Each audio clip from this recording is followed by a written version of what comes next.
വിനയാണ് എന്നെ ഇങ്ങോട്ടേക്ക് ക്ഷണിച്ചത്. അപ്പോൾ ക്ഷണിച്ചപ്പോഴത്തേക്കും വിനയ് പറഞ്ഞു, ഇങ്ങനെ കുറച്ച് അമ്മമാരും കുറച്ച് എന്താ പറയുന്ന സ്നേഹിക്കാൻ അറിയാവുന്ന കുറച്ച് അമ്മമാരും അച്ഛന്മാരും കുറച്ച് ആളുകളുമുണ്ട്, സ്വാമിജി വരണം. ഞാൻ പറഞ്ഞു തീർച്ചയായിട്ടും ഞാൻ വരാം. അപ്പൊ എനിക്ക് സന്തോഷമുള്ള കാര്യമാണ്, കുറെ അമ്മമാരെയും അച്ഛന്മാരെയൊക്കെ കാണാൻ സാധിക്കുമല്ലോ, കുറച്ച് നിങ്ങളുടെ കൂടെ സമയം ചെലവിടാൻ സാധിക്കുമല്ലോ. അപ്പൊ അങ്ങനെ എത്തിയതാണ്.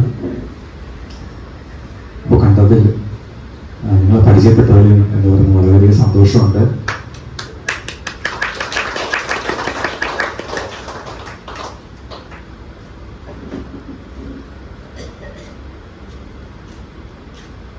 അപ്പൊ നമുക്ക് കുറച്ച് നല്ല ഭജനകളും കുറച്ച് എന്താ പറയുന്ന കഥകളും ഒക്കെ ആയിട്ട് നമുക്ക് കുറച്ച് സമയം നമുക്ക് ചെലവിടാം. അപ്പൊ ആദ്യമായിട്ട് നമുക്കൊരു കുഞ്ഞു ഭജനം തുടങ്ങിയാലോ?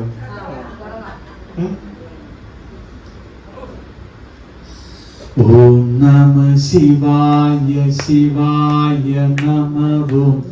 ഓം നമ ശിവായ ശിവായ നമഃ. ഓം നമ ശിവായ ശിവായ നമഃ.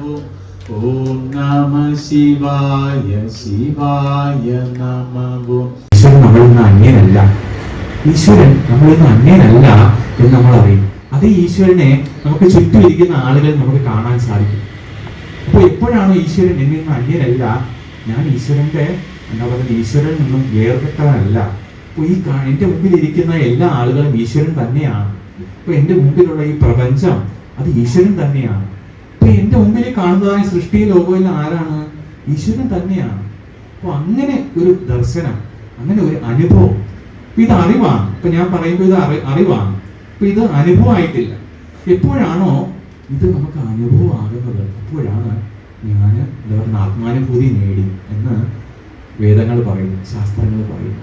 അപ്പൊ ഇതേ ആത്മാനുഭൂതി തന്നെയാണ് മഹാത്മാക്കളായിട്ടുള്ള ഗുരുക്കന്മാർ, യേശുദേവനെ പോലെയുള്ളവർ അല്ലെങ്കിൽ മുഹമ്മദ് നബിയെ പോലെയുള്ളവർ, അവരെല്ലാവരും ആ ഒരു ഈശ്വരനെ ആത്മരൂപത്തിൽ തീർച്ചയായും അറിഞ്ഞിട്ടുണ്ടാകും. ഗോവിന്ദ ഗോപാല പ്രഭു ഗിരിധാരി, ഗോവിന്ദ ഗോപാല പ്രഭു ഗിരിധാരി, ഗോവിന്ദ ഗോപാല മദന മുരാരി.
മക്കളാ നെല്ലൂടെ നട്ടിട്ട് വേണേ പോവാന്.